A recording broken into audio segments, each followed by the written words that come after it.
Hello dear student, मैं Ravi Sharma maths नगर and जी के बस्ती पर आपका एक बार फिर से स्वागत करता हूं। तो हम पिछले सवाल कुछ हल कर रहे थे मिसलेनियस के। तो मिसलेनियस के सवाल हल कर रहे थे, उसी प्रश्नावली से कुछ और सवाल हमने लिए। तो सवाल क्या है कि सवाल इस प्रकार से है, ये कह रहा है यदि बहुपद एफ एक्स बराबर x cube minus 5x² minus 16x plus 80 के दो शून्य परिणाम में समान तथा विपरीत चिन्हों के हों तो तीनों शून्य ज्ञात कीजिए। परिणाम में समान और विपरीत चिन्हों के हों तो तीनों शून्य ज्ञात कीजिए। मतलब देखो, परिणाम में समान का मतलब क्या है कि मतलब वो समान हो, चिन्ह अलग अलग हो। जैसे मान लो एक मूल हमने अल्फा ले लिया तो दूसरा मूल भी अल्फा है, लेकिन एक प्लस अल्फा तो दूसरा माइनस अल्फा, एक प्लस अल्फा होगा दूसरा माइनस अल्फा होगा, एक और कुछ भी ले लो। बेसिकली हम मूल लेते क्या कहते, जब त्रिघात समीकरण होता था तो हम मूल लेते थे, एक अल्फा लेते थे, एक बीटा लेते थे, एक गामा लेते थे। इसमें क्या करेंगे, हम परिणाम में समान है और परिणाम में अगर समान है तो एक हम अल्फा ले लेंगे और एक बीटा ले लेंगे और एक माइनस अल्फा ले लेंगे। तो अब बात को समझो ध्यान से। तो माना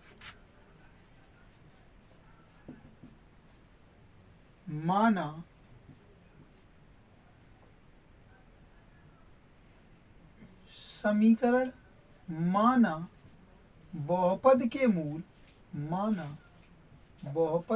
जो त्रिघात बहुपद हमें दिया गया है उस त्रिघात बहुपद के मूल या शून्य भी कहें तो भी कोई दिक्कत वाली बात नहीं है। तो बहुपद के मूल alpha comma minus alpha comma beta है। ये तीन मूल हमने ले लिए। तो देखो, परिणाम में समान है दोनों, लेकिन चिन्ह अलग अलग है, एक का प्लस है तो एक का माइनस, तो विपरीत चिन्हों के हो गए। तो उसके बाद मुझे तीनों शून्य निकालने हैं। तो उसके लिए देखो फॉर्मूला क्या होता है, एक तो मूलों के योगफल वाला फॉर्मूला होता है alpha plus beta plus gamma, जो कि होता है माइनस बी बटे ए। एक होता है alpha beta plus beta gamma plus gamma alpha, दो मूलों के गुणनफल का योगफल सी बटे ए। एक होता है alpha into beta into gamma, तीनों मूलों का गुणनफल बराबर होता है डी बटे माइनस डी बटे ए। ये बात समझ में आ गई। तो मुझे इस फॉर्मूले को देखो, इस बहुपद को लिखना होगा x cube minus 5x² minus 16x plus 80, और इस बहुपद की तुलना मुझे करनी पड़ेगी ax³ plus bx² plus cx plus d से तुलना करेंगे। तो तुलना करने पर क्या होगा, तुलना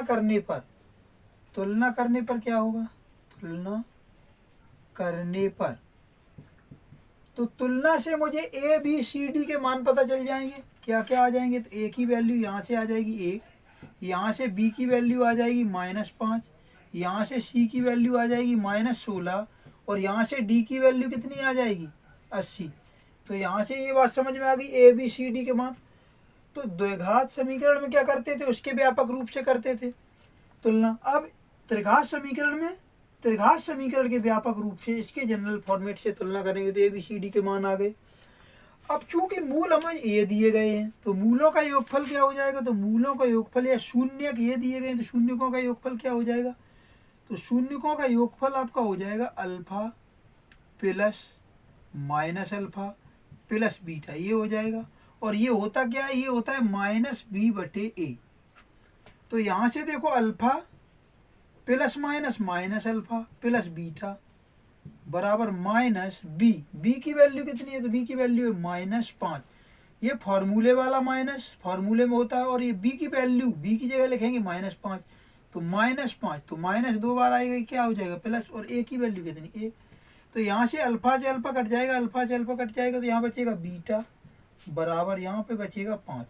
तो बीटा की वैल्यू कितनी आ गई, तो यहाँ से बीटा की वैल्यू मुझे पता चल गई कि 5 आ गई है। तो अब यहाँ पे मैंने मूलों के योगफल वाला फॉर्मूला लगाया, अब मूलों के गुणनफल वाला फॉर्मूला लगा दो। तो तीनों मूलों के गुणनफल के फॉर्मूला क्या होता है, alpha into minus alpha into beta, तीनों मूलों का आपस में गुणा कर दो। तो ये होता है मूलों का गुणनफल बराबर क्या होता है माइनस डी बटे ए। डी क्या है, अचर पद है, तो माइनस फॉर्मूले में है, डी की वैल्यू यहाँ से लिखेंगे तो डी की वैल्यू कितनी है 80 है, और बटे ए की वैल्यू यहाँ से कितनी है 1 है, तो यहाँ से 1 लिखेंगे। यहाँ पे देखो अल्फा इंटू अल्फा करोगे तो हो जाएगा अल्फा का स्क्वायर, यहाँ प्लस यहाँ माइनस तो माइनस आ जाएगा इंटू बीटा। बीटा की वैल्यू यहाँ से पुट कर दो कितनी 5, तो बीटा की वैल्यू यहाँ से पुट कर देंगे, इसको समीकरण 1 डाल दो तो यहाँ से बीटा की वैल्यू 5 लिख देंगे। तो ये देखो माइनस से माइनस कैंसिल हो जाएगा, तो अल्फा स्क्वायर बराबर क्या आ जाएगा 80, और ये 5 गुणा में है तो ये भाग में आ जाएगा, तो अल्फा स्क्वायर बराबर आ जाएगा 5 से काटोगे तो 5 एकम 5, फिर कितना बचेगा 5 एकम 5, 3 पचक का 30, तो ये आ जाएगा 16। तो अल्फा की वैल्यू आ जाएगी +-4। तो अल्फा की ये दोनों वैल्यू पॉसिबल है। अल्फा अगर 4 ले लोगे प्लस का, तो अल्फा अगर प्लस का 4 लोगे तो ये वाला माइनस अल्फा है जो माइनस का 4 हो जाएगा। और अल्फा अगर आपने -4 ले लिया तो ये प्लस का 4 हो जाएगा। तो आपके आंसर क्या हो जाएंगे, तो तीनों जो मूल इसने पूछे थे ना, तीनों शून्य, तो तीनों शून्य क्या क्या हो जाएंगे, तीनों शून्य, तो तीनों शून्य हो जाएंगे। एक हो जाएगा 4, -4 तथा 5। तो अल्फा की वैल्यू कितनी आई 4, और माइनस अल्फा, तो माइनस अल्फा की जगह लिखोगे 4 तो -4 हो जाएगा, और बीटा की जगह लिखोगे 5, तो ये शून्य का आ जाएंगे। यही आपका आंसर है। सिंपल सवाल था बिल्कुल ही, उम्मीद है बिल्कुल समझ में आ गया होगा। तो आइए डियर स्टूडेंट, एक और सवाल हमने लिया है, उसी प्रकार का सवाल है। इस सवाल में देखो क्या कह रहा है, तो इस सवाल में ध्यान से समझिएगा। यदि बहुपद f(x) बराबर x³ - 5x² - 2x + 24, एक ये बहुपद दिया है कि शून्य ज्ञात करने हैं, जैसे हमने पिछले सवाल में शून्य ज्ञात किए थे। यदि इसके दो शून्यकों का गुणनफल 12 है, तो इसमें थोड़ी सी कंडीशन उस सवाल के बेहाब पे देखें तो थोड़ी सी अलग है। कंडीशन क्या है, तो कंडीशन ये है कि इसके जो दो मूल हैं, इसके जो दो शून्यक हैं, उनका गुणनफल इसने दे दिया कितना 12 दे दिया। जनरली मैं मानता क्या हूँ अपने शून्यक, जो भी रूट्स में मानता हूँ उनको मैं मानता हूँ त्रिघात समीकरण में अल्फा बीटा गामा। तो मैं मान लेता हूँ यहाँ पे, माना बहुपद f(x) के, जो बहुपद हमारा है, इस बहुपद f(x) के शून्यक अल्फा बीटा तथा गामा है, ये हमने मान लिया। अब मुझे एक बात उसने दे दी है सवाल में कि यदि इसके दो शून्यकों का गुणनफल 12 है, तो मान लेते हैं इन दो शून्यकों का गुणनफल 12 है, तो अल्फा इंटू बीटा इसको ही मैंने 12 मान लिया। ये और यहाँ पे लिख दूंगा दिया है, ये दिया है कि दो शून्यकों का गुणनफल कितना है 12 है। इतनी बात समझ में आ गई। अब इस बहुपद को लेकर के पहले हम क्या करेंगे, ABCD के मान निकालेंगे। तो पहले हम मान निकालेंगे, तो x³ - 5x² - 2x + 24, इसकी तुलना करनी पड़ेगी किससे, ax³ + bx² + cx + d से।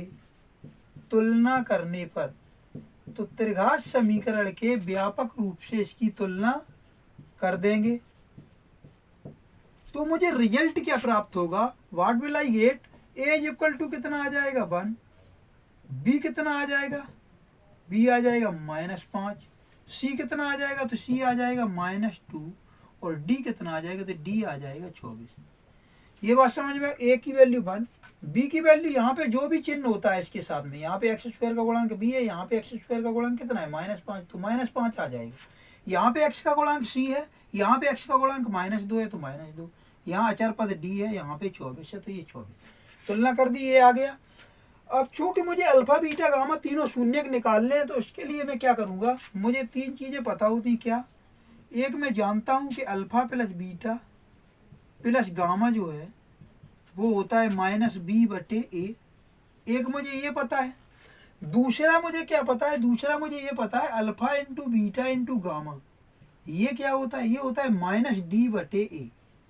अगर याद नहीं है तो ये फॉर्मूले याद कर लो, क्योंकि अगर फॉर्मूले याद नहीं होंगे तो पॉसिबल नहीं है फिर सवाल लगाना। तो ये फॉर्मूले आना बहुत ही इम्पोर्टेंट, ये फॉर्मूले हैं, तो ये आना बहुत ही नेसेसरी है। उसके बाद में ये आपने अगर इतना कर लिया, तो अब देखो बात को समझो। यहाँ पे मुझे अल्फा + बीटा + गामा इससे मैं देखो अब एज ए स्टूडेंट मैं अगर सोचूंगा तो इस पर मैं क्या वर्क कर सकता हूँ। तो यहाँ से मैं कोई भी वर्क यहाँ पे मुझे रियलाइज ही नहीं हो रहा, महसूस नहीं हो रहा कि मैं यहाँ पे कुछ कर पाऊंगा। तो मैं क्या करूँगा, फिर इस पे वर्क करूँगा। तो इस पे वर्क करूँगा तो मैं कैसे करूँगा, क्योंकि मुझे पता है कि दो मूलों का गुणनफल 12 इसने दिया था, अल्फा इंटू बीटा 12 दिया था। तो यहाँ पे वर्क करना आसान है, क्योंकि यहाँ से गामा की वैल्यू आसानी से निकल आएगी।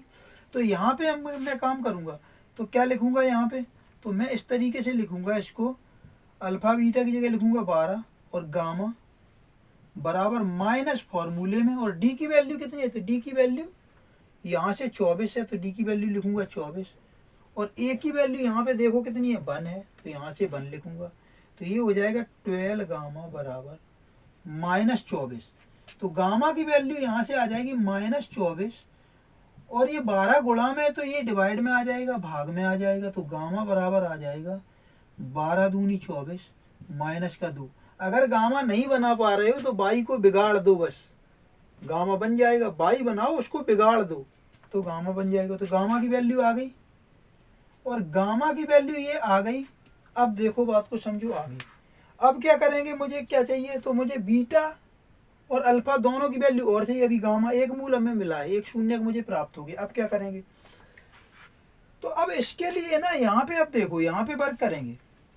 तो यहाँ पे क्या वर्क करेंगे, तो यहाँ पे अल्फा प्लस बीटा, इसको एज इट इज लिखेंगे अल्फा प्लस बीटा, और गामा की वैल्यू जो आई है यहाँ पे लिखो कितनी, तो प्लस का ये है, और यहाँ पे लिखेंगे माइनस का 2 और बराबर माइनस बी की वैल्यू देखो। तो बी की वैल्यू यहाँ से कितनी है, फॉर्मूले वाला माइनस, और बी की वैल्यू है -5, तो बी की जगह लिखेंगे -5। तो यहाँ पे माइनस कितनी बार हो जाएगा, 2 बार, और ए की वैल्यू कितनी है, ये समझ में आ गया। तो फॉर्मूले में माइनस और बी की वैल्यू -5, माइनस माइनस प्लस हो जाएगा। उसके बाद अल्फा प्लस बीटा मुझे निकालना है, और ये प्लस माइनस माइनस का हो जाएगा 2 बराबर 5/1 यानी कि 5। तो अल्फा प्लस बीटा कितना आ जाएगा, यहाँ से 5 पहले से और माइनस का 2 उधर जाएगा, तो प्लस का 2 हो जाएगा। ये कितना आ जाएगा, अल्फा प्लस बीटा बराबर 7 आ जाएगा।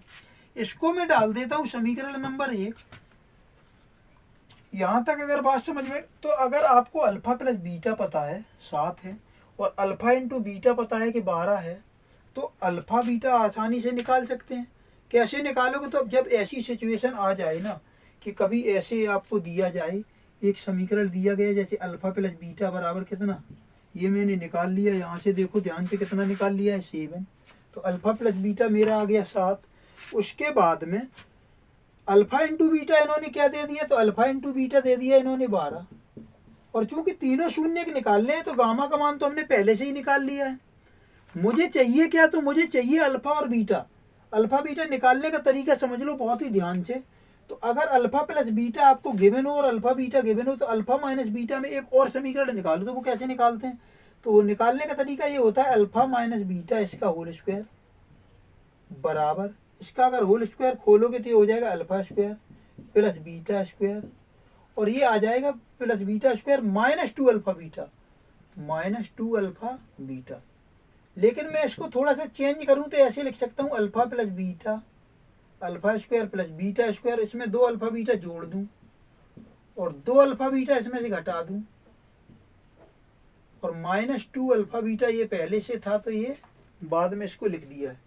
तो यहाँ से यहाँ तक मैं क्या लिख सकता हूँ, तो आप कहोगे अल्फा प्लस बीटा का होल स्क्वायर लिख दीजिए, लो लिख दिया, -2 अल्फा बीटा 2 अल्फा बीटा, ये दोनों ऐड हो जाएंगे, रहेंगे माइनस के, क्योंकि दोनों माइनस के हैं, तो ये हो जाएगा 4 अल्फा बीटा। तो ये डायरेक्ट आप याद कर लो, अल्फा माइनस बीटा का होल स्क्वायर होता है अल्फा प्लस बीटा का होल स्क्वायर -4 अल्फा बीटा। एक तो ये, दूसरा ये होता है अल्फा प्लस बीटा का होल स्क्वायर बराबर अल्फा माइनस बीटा का whole square plus 4 alpha beta. तो 2 ये फॉर्मूले होते हैं, इंपॉर्टेंट फॉर्मूले, याद करना पड़ेगा। अब देखो अल्फा माइनस बीटा ऐसे ही लिखा रहेगा, इसका होल स्क्वायर बराबर अल्फा प्लस बीटा की वैल्यू यहाँ से लिखेंगे 7, और इसका स्क्वायर -4 अल्फा बीटा कितना है, यहाँ से 12 है, तो अल्फा बीटा 12 लिख देंगे। तो 7 का वर्ग आपको पता है कितना होता है, 49 मतलब पावर 2 है, तो इसका 2 बार गुणा आपस में, -4 का 12 हम करेंगे तो 12 चौको 48। तो अल्फा माइनस बीटा का होल स्क्वायर कितना आ जाएगा यहाँ से, तो अल्फा माइनस बीटा का होल स्क्वायर आ जाएगा 49 - 48 यानी कि 1। तो अल्फा माइनस बीटा का होल स्क्वायर अगर 1 आ गया तो अल्फा माइनस बीटा कितना आ जाएगा, 1 आ जाएगा। अब आपको अल्फा प्लस बीटा पता है 7, अल्फा माइनस बीटा पता है 1, तो इसको डाल देते हैं समीकरण नंबर 2 और इसी के नीचे लिख लेते हैं समीकरण नंबर 1 ये वाला, अल्फा प्लस बीटा 7 जो है। इन दोनों को अगर हम जोड़ दें तो ऑन एडिंग, जोड़ने पर क्या होगा, तो यहाँ पे बीटा प्लस का है, यहाँ पे माइनस का है, ये कट जाएगा तो अल्फा और अल्फा जोड़ देंगे तो ये हो जाएगा 2 अल्फा, और साथ में एक जोड़ोगे ये हो जाएगा 8। तो अल्फा की वैल्यू यहाँ से क्या आ जाएगी, तो 8, और ये 2 गुणा में ये भाग में आ जाएगा, तो 8/2 कितना आ जाएगा, ध्यान से देखो तो 8/2 आ जाएगा 4। तो अल्फा की वैल्यू मुझे यहाँ से मिल गई कितनी, 4, अल्फा की वैल्यू 4 आ गई। अब यही अल्फा की वैल्यू उठा के किसी भी समीकरण 1 में लिख दो, कोई भी समीकरण, चाहे समीकरण 1 में या समीकरण 2 में जो हमने ये निकाला था, तो बीटा की वैल्यू आ जाएगी। तो यहाँ पे लिख देते हैं, देखो समीकरण 1 में अल्फा बराबर 4 रखने पर, समीकरण 1 में अल्फा बराबर 4 रखने पर, तो अल्फा बराबर जब 4 रखोगे आप तो क्या हो जाएगा, तो देखो समीकरण 1 ये है, यहाँ पे अल्फा की जगह लिखेंगे 4 प्लस बीटा और बराबर में कितना है 7, तो बीटा बराबर यहाँ से निकालोगे 7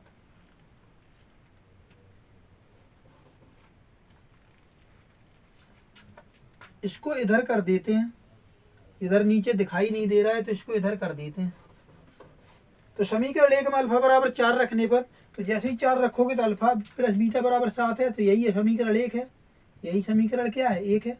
अल्फा की जगह लिखेंगे 4 प्लस बीटा बराबर कितना आ जाएगा 7, तो बीटा बराबर यहाँ से निकालोगे तो 7 पहले से है, ये 4 उधर जाएगा तो माइनस का हो जाएगा, इधर प्लस का है तो उधर जाएगा माइनस का हो जाएगा, तो बीटा बराबर कितना आ जाएगा 7 - 4 यानी कि 3। तो यहाँ से बीटा भी आ गया, यहाँ से अल्फा आ गया, यहाँ से गामा आ गया, तो तीनों मूल निकल के क्या आ गए आपके, तो तीनों मूल जो है वो तीनों शून्यक जो है, तीनों शून्यक, अल्फा कितना आया है 4, बीटा कितना आया है 3, तथा गामा कितना आया है, गामा आया है -2, तो -2 यही आंसर हो जाएंगे, 4, 3 तथा -2। समझ में आ गया होगा उम्मीद करता हूँ, इसको नोट कर लो पहले, फिर चलते हैं अगले सवाल पे। आइए डियर स्टूडेंट अगले सवाल की तरफ चलते हैं।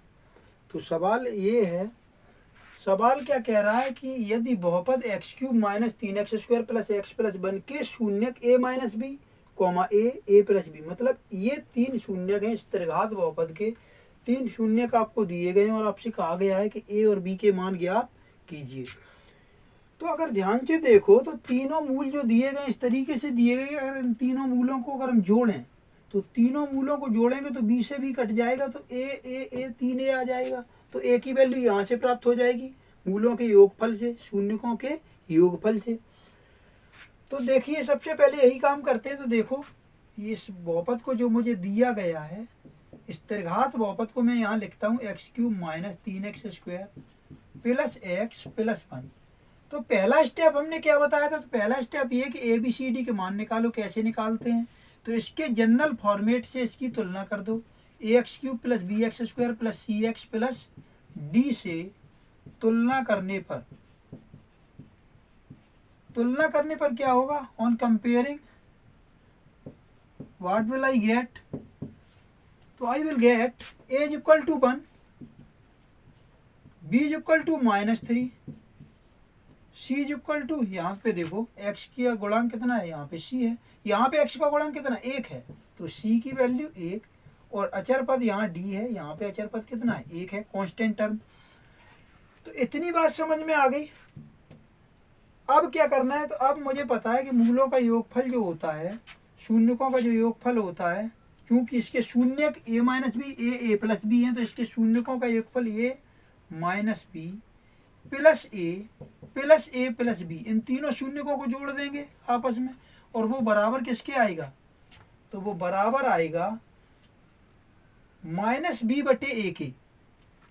तो -b/, चूंकि गलती ना हो, देखो ये a - b a + b में ये वाले शून्यक दिए गए हैं, तो क्यों ना हम इसको कैपिटल लेटर में ले लें, इसको कैपिटल लेटर में ले लो आप, जब भी ऐसा हो तो इसमें आप कैपिटल लेटर में ले लिया करो इनको, ताकि आपसे गलती ना हो। तो ए बराबर कितना हो जाएगा, यहाँ से ए बराबर 1, बी बराबर -3, सी बराबर 1 हो जाएगा और डी बराबर, तो यहाँ पे कैपिटल डी ले लो ताकि गलती ना हो। अब देखो क्या होगा, तो -b/a, तो -b/a, तो यहाँ से देखो -b और ये +b कट जाएंगे, तो a और a कितना हो जाएगा 3a और बराबर -b की वैल्यू यहाँ से देखो, तो ये फॉर्मूले में माइनस पहले से ही होता है और b की वैल्यू -3 है, तो -3 जैसे लिखोगे तो ये प्लस हो जाएगा और 3, a की वैल्यू 1, तो ये आ जाएगा 3a बराबर, यहाँ से आ जाएगा 3/1, 3/1 यानी कि 3, तो a बराबर आ जाएगा 3/3, 3 गुणा में तो भाग में आ गया, तो 3 एकम 3, तो a की वैल्यू कितनी आ गई 1, a की वैल्यू 1 आ गई। ऐसे ही अब मुझे निकालनी है किसकी वैल्यू, b की वैल्यू, तो b की वैल्यू कहाँ से आ जाएगी, तो एक और हम जानते हैं क्या, तीनों मूलों का गुणनफल का फॉर्मूला जानते हैं, गुणनफल का क्या होता है, तो तीनों मूलों का गुणा कर दो, तो a - b, इसमें गुणा करेंगे a का एंड गुणा करेंगे a + b, ये तीनों मूलों का गुणा हो गया और तीनों मूलों का गुणा बराबर होता है किसके, -d/a, minus constant term upon coefficient of x²। तो देखो यहाँ पे हो क्या जाएगा, तो ये देखो a - b का गुणा a + b में करेंगे तो ये वर्गांतर यहाँ पे लग जाएगा, a - b a + b, तो ये हो जाएगा a² - b², a - b into a + b की आइडेंटिटी यहाँ पे लगा देंगे और ये a जो था इसको ऐसे ही लिखेंगे बराबर में, इस -d/a को सॉल्व करो तो माइनस, और d की वैल्यू यहाँ से देखो तो d की वैल्यू यहाँ पे कैपिटल में ही लिखो, सॉरी d/a, तो -d की वैल्यू यहाँ से लिखेंगे 1 और a की वैल्यू यहाँ से लिखोगे 1, तो यहाँ पे देखो, यहाँ पे a की वैल्यू मैंने कितनी निकाली है, यहाँ से स्मॉल a की वैल्यू की बात कर रहे हैं, कैपिटल A की वैल्यू 1 है, स्मॉल a की वैल्यू भी 1 है, तो स्मॉल a की वैल्यू यहाँ पे ये जो शून्यक है उसकी बात हो रही है और यहाँ पे जो कैपिटल A है वो x³ का गुणांक है, तो कंफ्यूज नहीं होना है। a की वैल्यू अगर यहाँ पे 1 लिखेंगे तो ये 1 और यहाँ पे देखो 1 लिखेंगे a की वैल्यू, तो 1 का स्क्वायर 1 आ जाएगा, 1 का स्क्वायर कर देंगे -b का स्क्वायर और ये बराबर किसके आ जाएगी, ये बराबर आ जाएगा -1 के। तो यहाँ से 1 का गुणा जब इसके अंदर करोगे तो ये देखो 1 का गुणा इसमें करेंगे तो यही आ जाएगा, तो ये आ जाएगा 1 का स्क्वायर यानी 1 का स्क्वायर यानी 1 -b² और बराबर -1।